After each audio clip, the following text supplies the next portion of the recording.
Hello everyone, welcome to Introduction to Semiconductor Devices. This is lecture number 9.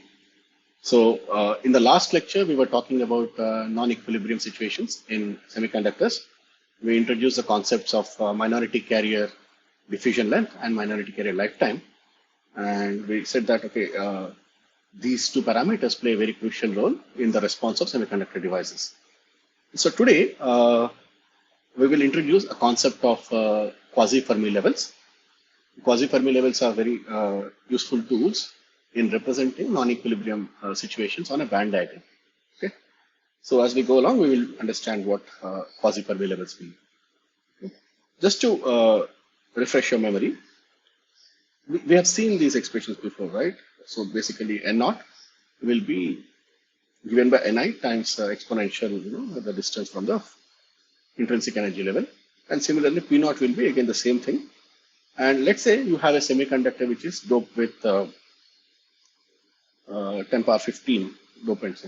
Let's say there's a arsenic or phosphorus dopant, so they are donors. You have an N-type semiconductor. So what would be the carrier concentration? Well, we have seen it multiple times. So N0 is going to be 10 power 15, and P0 equal to 10 power, let's say 5.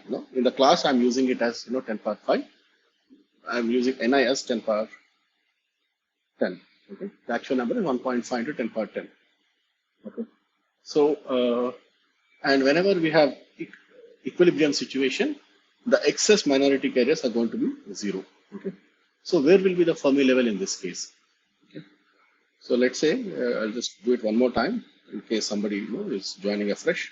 So EF minus EI, by rearranging this equation, I can write EF minus EI is equal to KT ln of N0 by Ni, right?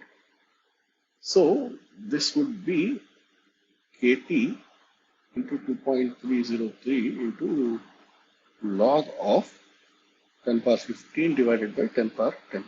Okay. So this would turn out to be, okay, this particular quantity here, KT into 2.3, will turn out to be exactly 59 MeV, okay, milli electron volts. So in the calculations that I do today, or in the subsequent classes, basically I'll take this KT into 2.303 as approximately 60 milli electron volts. Okay, this will simplify my calculations. I don't want to do exactly, but it will be close enough. 1 milli electron volt difference, but it will lead to some small error, but you can verify it. Whenever you need exact calculations or in the homeworks and assignments or in the exams, please use the exact numbers. I don't want to use a calculator while teaching, so I choose 60 milli electron volt. I'll approximate it that way. So the Fermi level, the distance of Fermi level from EI would be 60 MeV into 5, log 15 by log of 10 power 15 by 10 power 10 is log 10 power 5. So that's 5. So this will be 0.3 eV. Okay, so you could represent that on the Fermi. We have done this multiple times in the past. EF is going to be at 0.3 eV distance from the EI. Okay, as you increase doping, EF changes appropriately. Okay, so the message I wanted to convey is at equilibrium, EF captures carrier concentrations.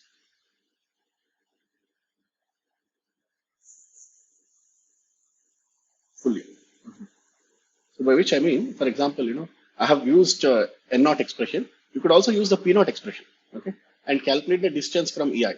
Okay, if you use that P0 was 10 power 5, so you just use the P0 expression and calculate EF again. Okay, it will give you the same answer. The distance of Fermi level will be 0.3 EV above EI. You'll get the same answer plus, but please make sure that you verify that. Okay, so whenever you have an equilibrium situation, all you need is simply EF. If you know EF, you know all the carrier concentrations. Okay, so you don't need anything more. But what happens when I have a non-equilibrium situation? What do I do? Okay, whenever you have non-equilibrium situations, we know, right? We have seen this last class. So basically now N is going to be the total carrier density, which will be N0 plus the excess, let me put it as small, excess electrons, right? Excess electron density. And similarly, P is going to be going to be P naught plus delta P, right? This is what we have seen in the last class. And we said that N into P is not going to be equal to Ni square. So these are excess carrier densities that we are introducing, let's say by shining light. Okay? We could get situations like this. So we want to be able to represent this on a band diagram. And to do that, we define quasi Fermi levels basically. So define quasi Fermi level. I'll simply call it as QFL just for short notation. So the definition we use is very similar to what we have seen in the normal equilibrium carrier density cases. So I'll simply replace equilibrium electron density by the total electron density. That will be equal to Ni times exponential. In the equilibrium case, we had EF minus EI. So now instead of EF, I'll put it as EFN minus EI by KT. Okay. Similarly, for holes, I will replace the equilibrium hole density by total hole density, and that will be equal to exponential. You might already be guessing here. So instead of EF, I'll put it as EFP by KT. Okay. So what I'm essentially doing here is I'm replacing N naught by N, EF by EFN, okay, and P naught by P, EF by EFP. Okay. So these EFN and EFP are known as quasi Fermi levels. Okay. So this is the definition. So EFN and EFP are called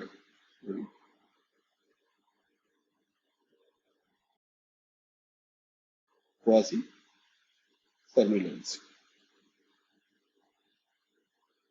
Okay.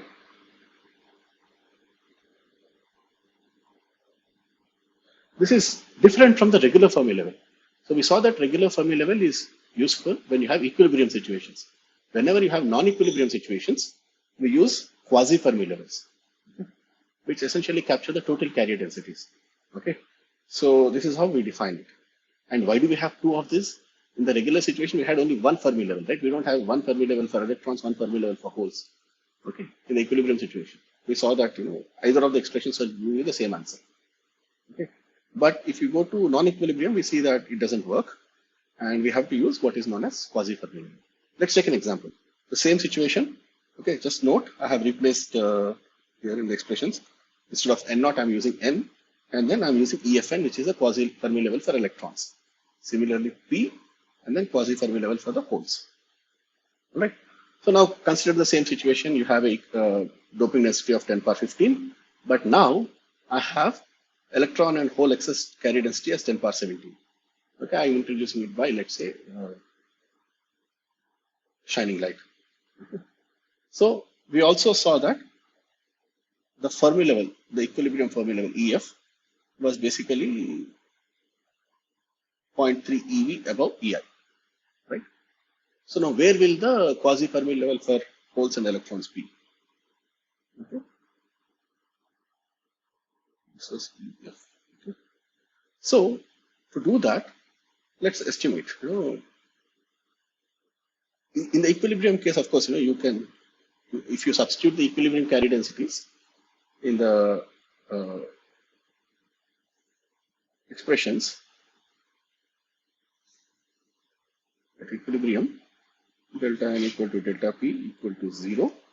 Therefore, EFN equal to EFP equal to EF. Please, try to substitute these numbers and check it out. It will turn out to be this. Okay, this is an equilibrium situation. But now, when we want to talk of non-equilibrium situation, so we have, what is the N? N is going to be, N naught was 10 power 15 plus delta N is 10 power 17. So this will be approximately 10 power 17. Let's take it to be that. Okay. Okay, by the way, I'm always, ignoring the units, but please make sure that units are right. 10 power 5 plus 10 power 17. So this is also going to be equal to 10 power 17. Okay? This is the carrier density. Now, where will be the quasi Fermi level? We use the same approach as we taken for the regular Fermi level. So EFN minus EI. Now I'm just going to write away, okay, KT ln of 10 power 17 divided by 10 power 10. And we saw that that will turn out to be approximately 60 MeV times 7.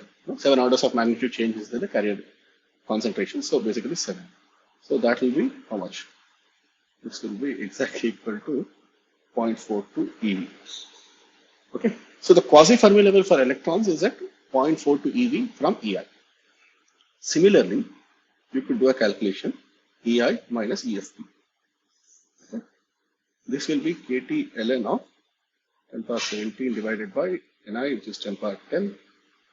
So again, this will be equal to 0.42 eV. Same calculation. So what this is telling us is, whenever you have non-equilibrium situation, we can represent that by quasi Fermi levels. Now for this case, this quasi Fermi level I will represent it somewhere here. The distance is going to be 0.42 eV. Similarly, there is a quasi Fermi level for holes. This distance is 0.42 eV. EFP this is, and this is EFN. So the conclusion what we are saying is, the EFN and EFP need not be the same when you have non-equilibrium. Okay. So the conclusion would be non-equilibrium is represented by two, let's say, quasi Fermi levels, EFN and EFP.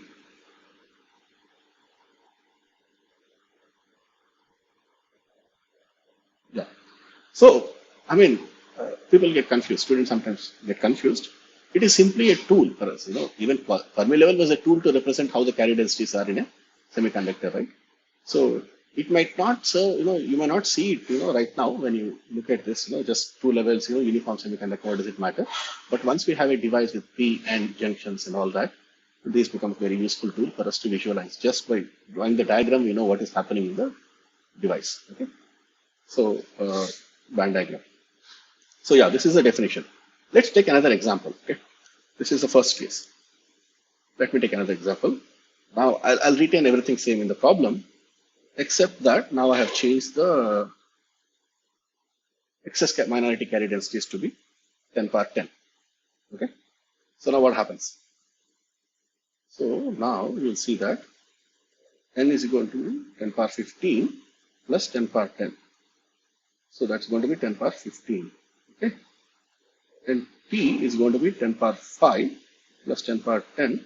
So that's going to be equal to 10 power 10. Right. So where will the Fermi levels be? We can easily compute that. Let's say EFN minus EI is going to be now. Okay, I'm writing the answers. Please, if you're unsure, stop it, go back and verify and make sure that you get it right. Okay. Into 5, that is going to be 0.3 EV. EI minus EFN is going to be what? 16 MeV times log of 10 by 10, log of 1.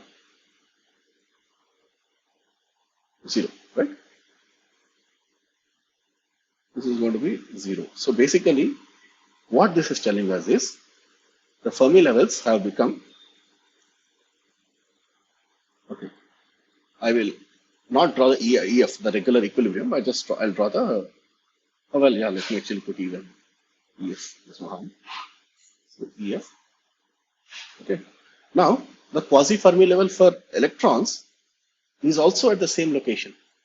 Remember, see, you are getting the distance from the equilibrium. Sorry, the intrinsic level is 0.3 eV. So basically, what we are seeing is EF equal to EFN. Okay. And what about the quasi Fermi level for the holes? Sorry, I should have written this. P here. This is for P, EFP.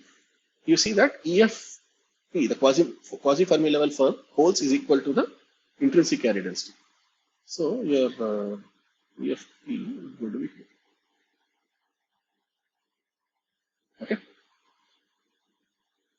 So what does EFN equal to EF mean? Okay. So we say that EFN equal to EF, right? What does it mean? It implies that electron concentration, okay, is not significantly perturbed.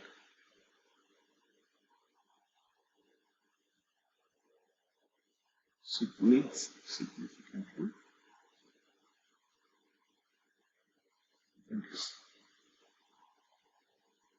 perturbed by the excitation. So you are essentially having electron hole pairs created by light, and that excitation is not really changing the electron concentration. That's why EFN equal to EF. Okay, and the EFP is changing. Okay, in the previous example, when the concentrations were 10 power 17, EFP was much closer to the EV.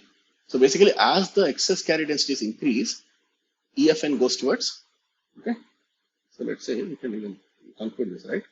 As delta N increases, EFN moves closer to EC, and similarly, as delta P increases, EFP moves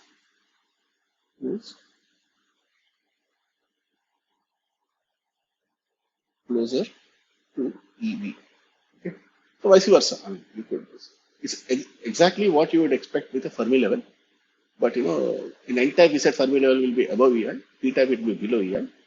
Now, even in N type semiconductor, when you have a excess carrier densities, you could have EFN and EFP, which are exactly the same expressions, just the definition is slightly different. We are taking the total carrier densities into account. That's it. Take one more example. Let's say delta N equal to delta P equal to 10 power 7. Okay, so I'll cut the story short. I'll say EFN minus EI is still going to be 0.3. Okay, whereas EI minus EFP is going to be 60 MeV into log of 10 power 7 divided by 10 power 10. So that's going to be minus 3. So that's going to be minus 0.18 eV. So now what it's happening is, as you are reducing the excess minority carrier density, you are moving closer to EF. So now in this case, the third case, right, I'll put it in the red here. So it is somewhere here. This was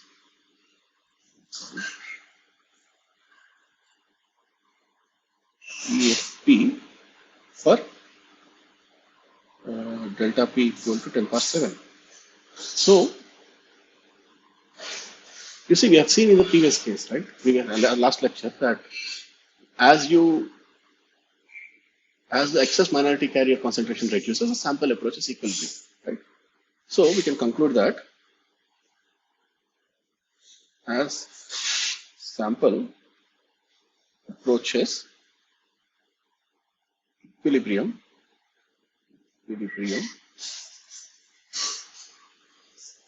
EFN and EFP approach EF.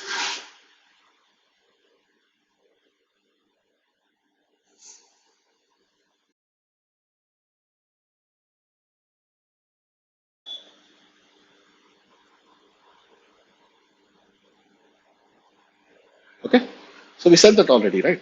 Because we said there is no physical reason. I mean, if you see the way the quasi Fermi levels are defined, At equilibrium, both are equal to F.